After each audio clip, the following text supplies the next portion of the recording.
नमस्कार, स्वागत है आपका न्यूज चक्र में। मैं अभिसार शर्मा और कार्यक्रम शुरू करने से पहले एक बार फिर आप सबसे अपील कि मेरे इस कार्यक्रम को व्हाट्सएप और एसएमएस के जरिए अपने 5 दोस्तों के साथ साझा कीजिए, फॉरवर्ड कीजिए, ताकि आप और हम मिलकर झूठ का पर्दाफाश कर सकें।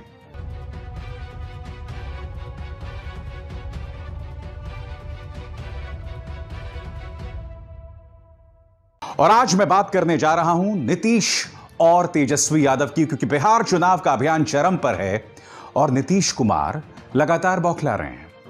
इस कदर बौखला रहे हैं कि अब उन्होंने तमाम मर्यादाओं को पार कर दिया है। उन्होंने लालू प्रसाद यादव के 9 बच्चों और राबड़ी देवी तक पर भी टिप्पणी कर दी है।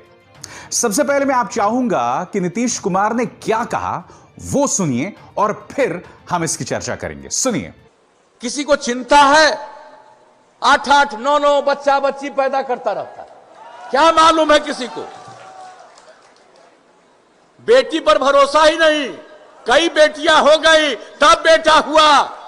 और आप सोच लीजिए कैसा बिहार बनाना चाहते हैं। तो बगैर नाम लिए वो ताना दे रहे हैं लालू प्रसाद यादव को, क्योंकि जैसे कि आप जानते हैं कि लालू जी के 9 बच्चे हैं। अब मैं आपसे ये पूछना चाहता हूं नीतीश जी कि अगर आपको लालू जी के 9 बच्चों पर अब जाकर आपत्ति है तो 2015 में आपने उनसे समर्थन क्यों लिया था और समर्थन लेके मुख्यमंत्री क्यों बन गए? और यही नहीं, 1985 से लेकर अब तक करीब 35 साल हो गए हैं। मेरे ख्याल से 1985 को पहली बार आप एमएलए बने थे। उस वक्त से लेकर अब तक क्या आपने आज तक कभी भी लालू जी के इस पहलू पर टिप्पणी की है? यकीनन देखिए, मेरा यह मानना है कि हमारे जो राजनेता हैं, खासकर जो हमारे लिए प्रेरणा स्रोत हैं, उन्हें कुछ चीजों का पालन करना है। मसलन हम दो हमारे दो का जो नारा सरकार देती है, जाहिर सी बात है हमारे राजनेताओं को उसको पालन करना चाहिए। मगर अब किसी के 9 बच्चे हैं तो अब आप उस पर हमला कर रहे हैं, क्योंकि आप कहीं ना कहीं हमला करके भूल जाइए, लालू जी पर हमला नहीं कर रहे हैं या उनके बच्चों पर हमला नहीं कर रहे हैं, आप राबड़ी देवी पे हमला कर रहे हैं। और अब तक आपको इस पर आपत्ति नहीं थी, 2015 पर आपको इसको आपत्ति नहीं थी, अब जाकर आप इस पर टिप्पणी कर रहे हैं।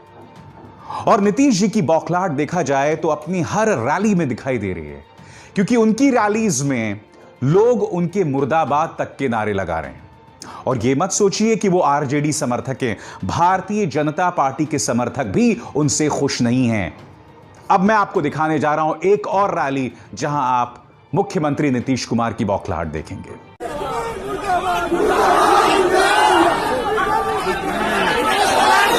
ये मुर्दाबाद कह रहे हो, जिसका जिंदाबाद कह रहे हो उसका सुनने जाओ। अरे जिसका जिंदाबाद कर रहे हो उसको सुनने के लिए जाओ।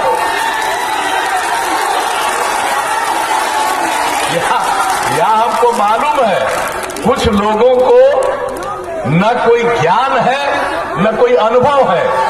हम समाज को एक करने में लगे, अब वो लोग लगे हुए हैं समाज को फिर बांट दो, फिर झगड़ा। देखा आपने? और मुझे दुख इसलिए हो रहा है क्योंकि देखिए, मेरा यह मानना है कि नीतीश कुमार ने कभी भी किसी पर निजी हमले नहीं किए। उन्होंने कभी भी कुछ मर्यादाओं को पार नहीं किया, कुछ लक्ष्मण रेखाओं को पार नहीं किया। मगर इस बार जो बौखलाहट है वो अप्रत्याशित है। मैंने कभी भी नीतीश जी को इतना नर्वस नहीं देखा, इतना बौखलाया हुआ नहीं देखा। और दूसरी तरफ इस चुनाव अभियान में तेजस्वी यादव जोशीले दिखाई दे रहे हैं। वो ये लड़ाई अकेले लड़ रहे हैं दोस्तों, क्योंकि एक बात हमें पता होना चाहिए कि महागठबंधन में उनके अलावा कोई और चेहरा नहीं है। राहुल गांधी को जितना सक्रिय होना चाहिए उतने सक्रिय नहीं, हालांकि वो 2 रैलियों को संबोधित कर चुके हैं। मुझे ऐसा लग रहा है कि जिस दिन प्रधानमंत्री नरेंद्र मोदी ने अपनी रैली शुरू की थी उससे पहले ही राहुल गांधी को सक्रिय हो जाना चाहिए था, क्योंकि राष्ट्रीय स्तर पर राहुल लगातार प्रधानमंत्री नरेंद्र मोदी, उनकी सरकार, उनकी नीतियों को चुनौती दे रहे हैं। मोदी जी को निशाना बनाया जा रहा है, क्योंकि नरेंद्र मोदी जी भी 6-7 भाई बहन हैं। और नीतीश कुमार जी को तो हमने पहले कहा है कि हमारे अभिभावक हैं, बुजुर्ग हैं, कुछ भी कहेंगे, गाली भी देंगे तो हमारे लिए आशीर्वचन के बराबर है, आशीर्वाद के बराबर है।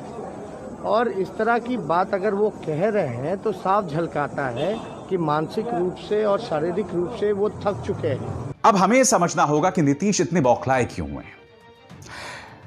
इसका प्रमाण हमें इस बात से मिलता है कि जैसे मैंने आपको बताया कि खुद भारतीय जनता पार्टी के समर्थक उनके मुर्दाबाद के नारे लगा रहे हैं।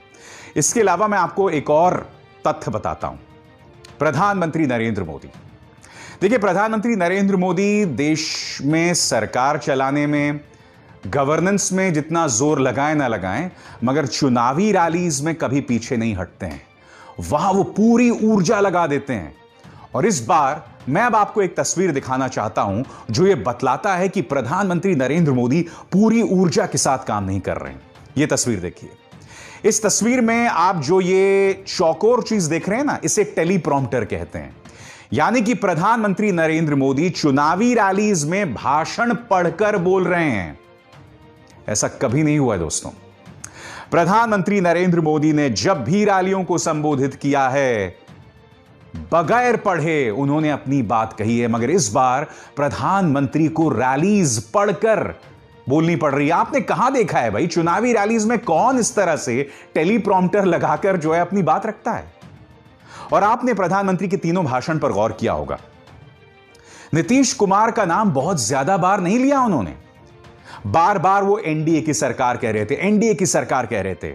यही नहीं, अगर आप इस वक्त भारतीय जनता पार्टी के तमाम पोस्टर्स पर निगाह डालें तो अधिकतर पोस्टर्स में आपको नीतीश कुमार गायब दिखेंगे। और ये इस बात की पृष्ठभूमि में कि गृह मंत्री अमित शाह ने न्यूज 18 को दिए गए इंटरव्यू में कहा था कि हम नीतीश जी के नेतृत्व में चुनाव लड़ रहे हैं और चुनावों के बाद अगर हम जीते तो नीतीश कुमार जो हैं वो हमारे मुख्यमंत्री बनेंगे।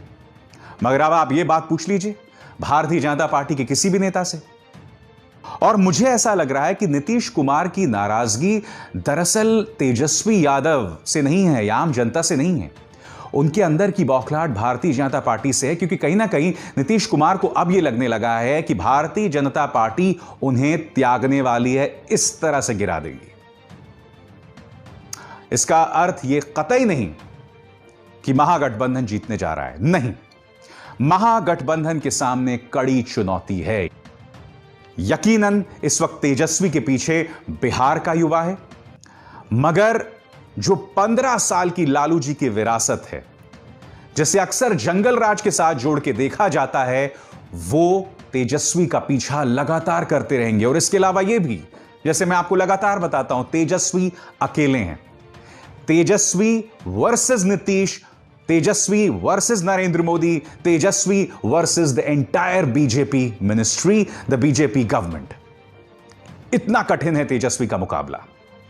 और जैसे मैंने कहा ना कि जंगल राज की विरासत, इसलिए आप अगर तेजस्वी के पोस्टर्स पर भी निगाह डालें तो इस बार उन पोस्टर्स पर लालू जी और राबड़ी देवी का साथ नहीं लिया गया है।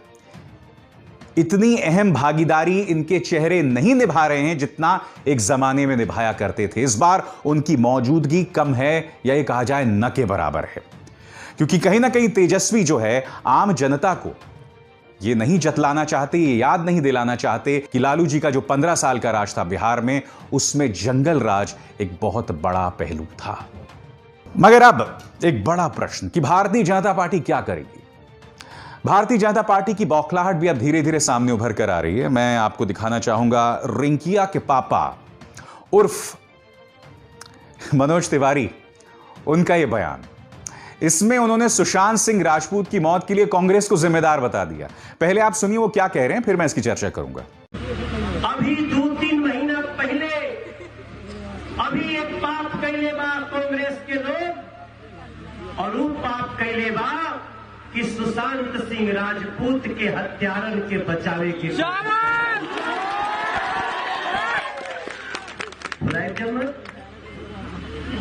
एकदम मत भुलाए क्या सुशांत सिंह राजपूत को इनके का बिगड़ दे रहे। माननीय मनोज तिवारी, सबसे पहले तो मैं आपको यह बतला दूं कि एम्स की रिपोर्ट ही नहीं, सीबीआई की रिपोर्ट भी यह बतला रही है कि सुशांत सिंह राजपूत की जो मौत है वो आत्महत्या है, उसमें किसी तरह का कोई फाउल प्ले नहीं है। एम्स की रिपोर्ट में स्पष्ट तौर पर सामने उभर कर आ रहा है कि उन्हें जहर नहीं दिया गया है। सीबीआई ने जब उनके बैंक अकाउंट को खंगाला तो उसमें उन्होंने किसी भी तरह का कोई असामान्य चीज नहीं देखी। तो जब आपकी अपनी सरकारी एजेंसीज हत्या की बात नहीं कर रहे हैं, तो आप मनोज तिवारी कांग्रेस को इसमें क्यों घसीट रहे हैं? और अगर आपके पास ऐसी कोई जानकारी है तो मैं चाहूंगा कि बिहार की जनता के लिए, बिहार के लाल सुशांत सिंह राजपूत के लिए आपको उन कांग्रेसी नेताओं का पर्दाफाश करना चाहिए। चुनावी रैलीज में अनाप शनाप बकना एक अलग बात है भाई, मगर अगर आपके पास ऐसे प्रमाण हैं मनोज तिवारी, तो कम से कम उन चीजों को लेकर अपनी बात सामने तो रखें। अब सवाल यह किया जा रहा है कि जैसे जैसे भारतीय जनता पार्टी को पता चलेगा कि तेजस्वी आगे निकल रहे हैं, मैं ये नहीं कह रहा हूं कि तेजस्वी जीत रहे हैं, मगर अगर आप इस वक्त तमाम रैलीज पर निगाह डालें तो तेजस्वी की रैलीज में जो जोश है वैसा भारतीय जनता पार्टी या एनडीए के किसी भी नेता की रैलीज में नदारद है। मनोज तिवारी की रैली में लोग गए, मगर आप जानते हैं मनोज तिवारी भोजपुरी फिल्म्स की रॉकस्टार, सुपरस्टार रहे हैं। तो सवाल यह कि अब बीजेपी क्या करेगी? पहला काम तो वो कर चुकी है, नीतीश कुमार को वो त्याग चुके हैं, बिल्कुल। तो एक बात तो ये है, इसके अलावा आपने देखा होगा कि जब उत्तर प्रदेश के भी चुनाव हुए थे आज से 3-3.5 साल पहले, उस वक्त भी आखिरी लम्हों में सांप्रदायिक तौर पर संवेदनशील बयान देना, और इसकी 2 मिसालें मैं आपके सामने देना चाहूंगा। एक तो उत्तर प्रदेश के चुनावों में शमशान कब्रिस्तान का बयान जो प्रधानमंत्री नरेंद्र मोदी ने दिया था, और यही नहीं, जब झारखंड के चुनाव हुए थे तो उस वक्त भी प्रधानमंत्री ने कहा था कि कपड़े देखकर आप पहचान सकते हैं कि नागरिकता बिल के खिलाफ कौन अभियान कर रहा है, कौन प्रदर्शन कर रहा है। तो उस वक्त भी चुनावों को हिंदू मुस्लिम करने की जो है एक बहुत ही चालाक रणनीति थी।